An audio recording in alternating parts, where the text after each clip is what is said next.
Seorang teman pernah bercerita sama saya, begini bang ceritanya. Saya tuh dulu pernah berbuat semaksimal yang saya bisa untuk mendukung seseorang. Meskipun jarak saya jauh, tetap saya tempuh. Meskipun saya punya keperluan, saya tinggalkan demi dia bang. Bahkan apapun segala kegiatan saya, apapun segala yang saya lakukan, ketika bentrok dengan keperluan dia, maka kegiatan saya tinggalkan, keperluan dia saya penuhi gitu. Tapi setelah saya sekarang ada di posisi yang sama seperti dia dulu, ketika saya membutuhkan untuk diperhatikan dan untuk ditemanin atau untuk dibantu, tiba-tiba dia menghilang gitu, nggak tahu kemana. Seolah-olah apa yang saya lakukan itu tanpa bekasnya dan tidak ada gunanya gitu. Nah, pada akhirnya saya kemudian melakukan sendiri semua apa yang saya lakukan yang dulu pernah saya lakukan buat dia. Terus saya tanya nih, emang kalian nih apa sih kok bisa kamu tuh e, berusaha banget gitu untuk memenuhi semua keperluan dan kebutuhan dia? Terus beliau menjawab, kami hanya berteman. Kok bisa?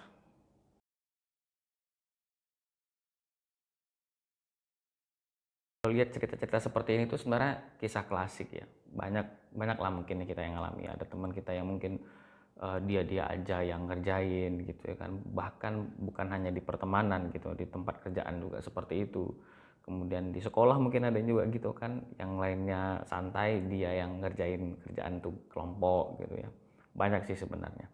Nah, tapi kemudian yang menjadi masalah adalah mengapa sampai ada orang yang punya effort sangat keras, sangat banyak untuk membahagiakan orang lain gitu. Apa sebenarnya yang menjadi motivasi dia sampai kemudian dia mau berusaha keras untuk membahagiakan orang lain? Terus apakah salah kita memposisikan diri kita sebagai orang yang hanya menerima effort dari orang lain sehingga keperluan, kebutuhan kita atau goals kita itu tercapai gitu? Sebenarnya salahnya ada di mana, atau dua-duanya salah, atau bahkan apakah keduanya salah gitu? Sebenarnya dua-dua tuh sebenarnya nggak salah gitu, cuma keduanya tuh nggak tahu diri aja gitu. Pertama, kenapa kok ada orang yang punya effort sangat keras untuk membahagiakan orang lain? Sebenarnya sederhananya memang manusia itu adalah makhluk sosial, di mana dia nggak bisa hidup sendiri, dia harus hidup dengan orang lain, dan dia nggak bisa memenuhi kebutuhannya sendiri gitu. Artinya ketika dia mau makan, dia perlu beras, dia perlu nasi gitu kan, dia nggak mungkin tuh nanam dulu, misalnya nunggu panen, nanti dia panen, itu udah selak mati orangnya gitu, udah kadung mati gitu kan. Artinya dia memang sangat membutuhkan orang lain untuk memenuhi kebutuhan dan keperluannya. Nah, kemudian salah nggak sih membahagiakan orang lain gitu? Nggak ada salahnya. Membahagiakan orang lain itu nggak ada salahnya. Yang menjadi sebuah kesalahan itu adalah ketika kamu membahagiakan orang lain dan berusaha keras untuk membahagiakan orang lain. Gitu. Yang jadi masalahnya tuh hanya itu, karena kalian berusaha sangat keras untuk membahagiakan orang lain.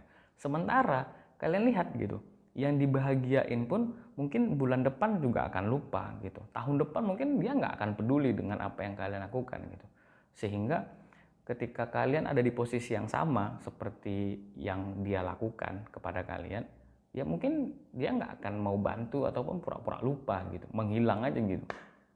Nah, lalu bagaimana jika kita eh, mau membahagiakan orang lain tapi tetap sadar diri gitu ya, tetap sadar diri. Yang paling harus kita sadari bahwa ketika kita mau membantu orang lain, membahagiakan orang lain, memenuhi kebutuhan dan keperluan orang lain, yang harus kita sadari adalah tidak ada jaminan bahwa dia akan membantu kita di hal yang sama. Itu nggak ada jaminan dia akan memberikan feedback atau memberikan bantuan kembali buat dia. Itu nggak ada jaminan sama sekali. Artinya ya nothing tulus aja gitu. Kalau kalian sudah berikan apa yang bisa kalian berikan, kalian kerahkan tenaga kalian dengan sekuat tenaga kalian untuk membahagiakan dia, ya jangan merasa bahwa suatu saat nanti dia akan membantu kalian gitu. Nah, artinya apa? Artinya kalau kita lihat ya, eh, kalian membahagiakan orang lain nih, tapi kalian tahu nih orang tersebut tuh nggak akan pernah mau membahagiakan kalian kembali gitu, nggak mau ada feedback balik pada kalian. Terus mau sampai kapan kalian terus berada di dalam lingkaran yang seperti itu gitu. Artinya kalian berusaha membahagiakan dia tapi dianya ya udah, kalau sudah dapat ya sudah gitu. Mau sampai kapan gitu. Lebih jelas lagi kalau kalian udah masuk NGO sosial aja ya, dimana passion kalian untuk membahagiakan orang lain terpenuhi, tapi usaha kalian untuk membahagiakan orang lain itu juga punya nilai gitu, dihargai oleh orang lain gitu. Nggak cuma sekedar kalian berpeluh-peluh gitu kan, capek jalan jauh-jauh, bahkan mengorbankan momen-momen bahagia kalian demi satu orang yang nanti juga di masa depan tidak akan membantu kalian gitu. Lebih bagus ya memang ikut aja NGO sosial ya, membantu orang lain, memenuhi kebutuhan orang lain gitu. Karena kan memang NGO sosial itu hadir untuk mewujudkan harapan dan cita-cita orang lain tanpa membawa misi pribadi. NGO sosial kan sifatnya seperti itu gitu. Tapi effort kalian untuk membahagiakan orang lain, effort kalian untuk mewujudkan mimpi orang lain itu dinilai, dihargai di sana, sehingga kalian punya payment di sana, digaji, dibayar untuk effort kalian itu, jasanya itu. Kalian ikut salah satu NGO sosial, kalian datang ke tempat pengungsian dari warga-warga yang terkena bencana alam misalnya gitu. Nggak mungkin dong misalnya kalian udah bawa sembako, bawa pakaian, bawa selimut, kebutuhan ibu dan anak misalnya gitu ya kan. Terus kalian kumpulin nih pengungsi-pengungsi gitu. Bapak Ibu, kita kan udah penuhi kebutuhan ibu nih, kita udah kasih pangan, kita sudah kasih sandangnya ibu-ibu semua, pakaian juga sudah kita kasih, kemudian keperluan ibu dan kita kasih gitu. Ibu bahagia nggak? Bapak Ibu bahagia nggak semua? Kemudian warga jawab, bahagia katanya gitu ya kan. Oh iya, karena Bapak Ibu sudah bahagia, tolong dong bahagiain kami kembali gitu ya kan, tolong dong bahagiakan kami juga gitu kan. Nggak mungkin seperti itu, nggak mungkin dia kemudian memberikan kalian apa yang kalian perlukan ataupun apa yang kalian butuhkan gitu. Nggak mungkin kalau kalian ikut NGO sosial harus pengungsi itu bahagiain kalian kembali gitu, nggak mungkin gitu. Makanya kalau kalian memang mau membahagiakan orang lain, nothing tulus aja gitu, karena memang tidak ada jaminan sama sekali kalau kalian akan dibahagiakan kembali di orang yang sama gitu, dan di posisi yang sama gitu. Itu mustahil banget itu. Nonsen lah kalau ada yang bilang, oh kamu bantu saya nanti saya bantu kamu gitu. Kecuali yang sifatnya finansial mungkin itu bisa kali ya. Nah tapi itu juga nggak ada jaminan gitu, karena banyak orang yang berutang di luar sana juga nggak mau menghutangkan kembali temennya sendiri yang dulu dia hutangi gitu. Nggak mungkin gitu. Makanya kalau udah kita bantu orang gitu ya udah gitu, nggak usah ngarepin balik gitu, karena percuma aja gitu kalau kita menagih budi baik itu nggak mungkin gitu. Tapi kalau orang punya hutang budi sama kita, itu sebuah hutang yang sangat-sangat tidak bisa dibayar oleh besaran uang sebesar apapun gitu. Jadi tetap semangat aja buat kalian yang ingin membahagiakan orang lain gitu. Hanya saja yang perlu digarisbawahi adalah ketika kalian mau membahagiakan orang lain harus ikhlas gitu. Karena memang yang sudah keluar kalian tidak mungkin akan ambil kembali gitu. Nah, itu yang pertama, si yang paling punya effort lebih untuk membahagiakan orang lain. Gimana yang kedua nih? Orang yang hanya mau memposisikan diri sebagai yang menerima effort usaha dari orang lain gitu, sehingga dia bahagia, tujuan dia tercapai, kebutuhan dia terpenuhi gitu. Apa yang harus kita katakan untuk orang-orang yang seperti ini? Men, kamu mau sampai kapan ya? Mau sampai kapan ada di posisi di mana kamu yang hanya menerima effort itu gitu, yang menerima usaha itu, teman-teman kalian yang ngerjain gitu, mau sampai kapan? Mau sampai kapan ada di posisi gitu? Ya kita harus saling dong gitu. Bertetangga aja itu tuh kita punya tetangga kita tuh punya hak dari kita. Artinya kan kita punya kewajiban sama dia gitu. Nah, tetangga aja punya hak dan kewajiban gitu. Gimana kalian yang berteman atau mungkin punya pasangan gitu ataupun suami istri gitu. Masa kalian harus menempatkan posisi di mana harus menerima semua effort dari pasangan kalian atau dari teman kalian gitu. Sementara kalian tidak mau membalas budi baik yang sudah dia lakukan. Mau sampai kapan gitu? Kalau misalnya kalian terus-terus berada di posisi itu, sekalian aja ikut ini ya, pengungsi-pengungsi yang NGO sosial itu, ikut bareng aja sama mereka. Ya, dimana kalian kebutuhan kalian terpenuhi, keinginan kalian tercapai gitu kan. Nanti kalau NGO sosialnya udah nggak ada di situ, ikut aja sama mereka. Ikut pindah kemana lagi misalnya, ikut aja pengungsi sana, nyamar aja gitu, pakai baju yang lusuh-lusuh atau apa gitu. Kalau sekarang kan banyak tuh yang ngaku-ngaku jadi pengemis, ngaku-ngaku jadi anak jalanan, ngaku-ngaku jadi apa ya, tunawisma lah ibaratnya gitu. Terus ketika dibongkar rekeningnya udah sampai ratusan juta aja gitu. Kan ini luar biasa gitu. Artinya apa ya, orang yang bekerja ya, orang yang digaji, kita tinggal minta aja itu, Pak minta dong, Bu minta dong, belum makan gitu. Itu pernah sih ada satu kejadian gitu, bukan kejadian sih, jadi saya bareng teman-teman itu kita lagi makan di sebuah apa ya, warung makan ayam bakar kalau saya nggak salah. Nah kita bertiga pada saat itu sekitar jam 10 atau setengah 11 malam gitu. Terus ada adik-adik datang gitu, dia apa namanya, dia ngamen, sudah ngamen, kita lagi makan nih ya, kita lagi makan, selesai dia ngamen, dia kan ini nih apa namanya, minta apa ya, saweran lah ya kalau bisa kita bilang gitu, minta saweran. Kemudian saya tanya nih, kita tanya nih, kami tanya, kamu sekolahnya sekolah apa? Saya bilang gitu. SMP saya bang, katanya gitu. Oh, orang tua kamu di mana? Orang tua saya tuh ngamen di sana, di ujung, katanya kayak gitu. Oh iya. Siapa aja rupanya yang keluar malam jam segini? Orang tua saya, adik saya juga ikut, saya juga ini, teman kami beda-beda tempat bang, katanya gitu.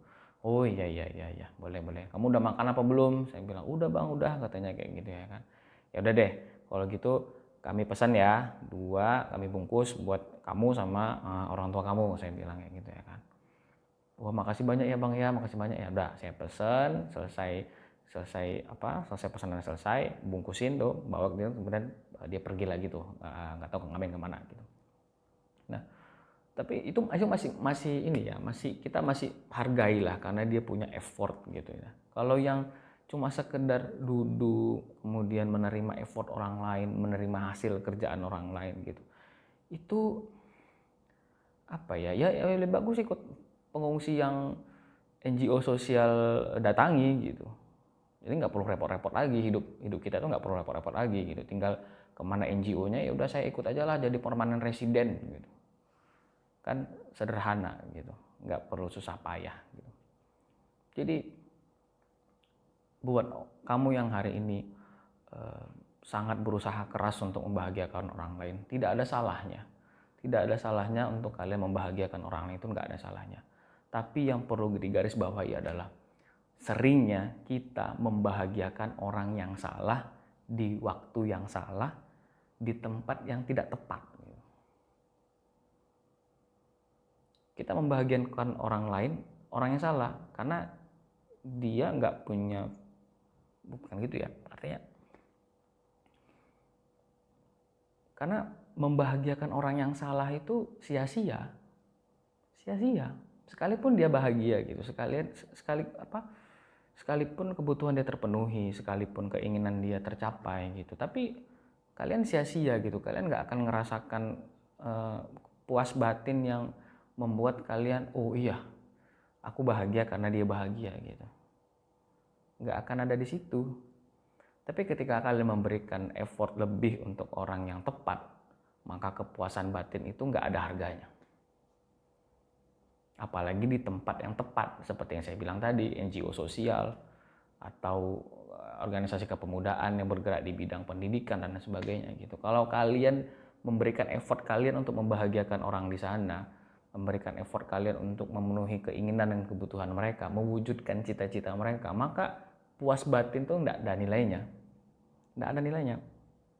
Bayangin aja gitu, apa yang kita lakukan, kemudian menginspirasi oleh orang lain, kemudian dia lakukan itu. Ya, dia lakukan atas inspirasi yang dia dapatkan dari kita.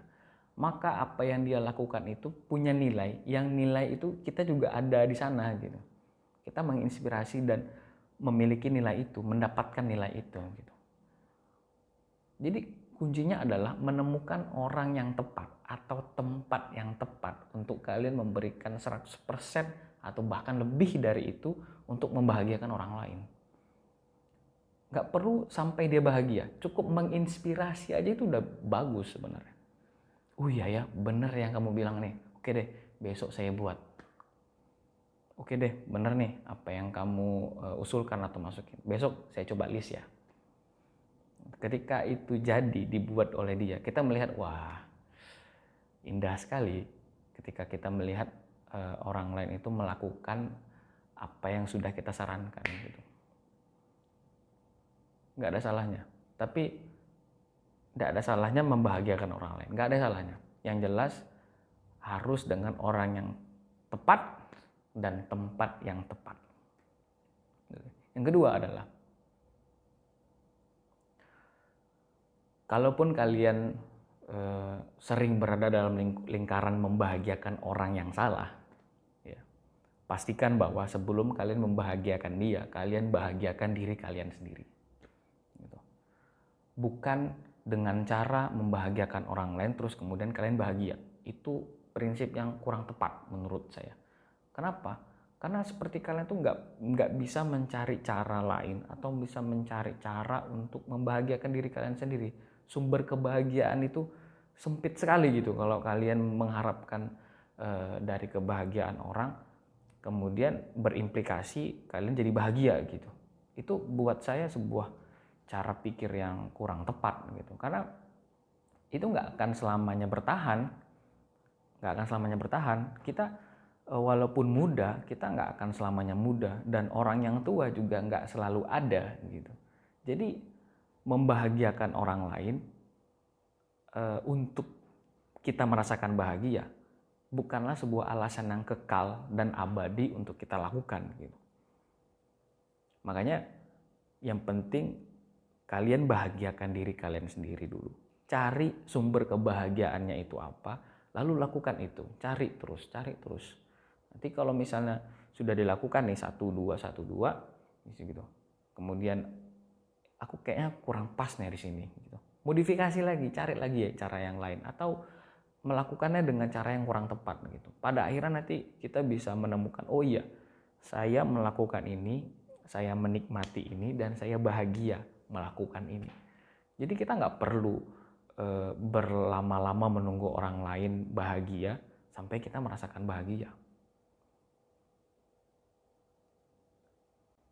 Terakhir, selamat mencari sumber kebahagiaan kalian dan semoga sumber kebahagiaan itu bisa kalian nikmati dan menjadi kebahagiaan bukan hanya bagi kalian sendiri tapi juga bagi orang lain. Sampai jumpa di video selanjutnya. Barakallahu fiikum.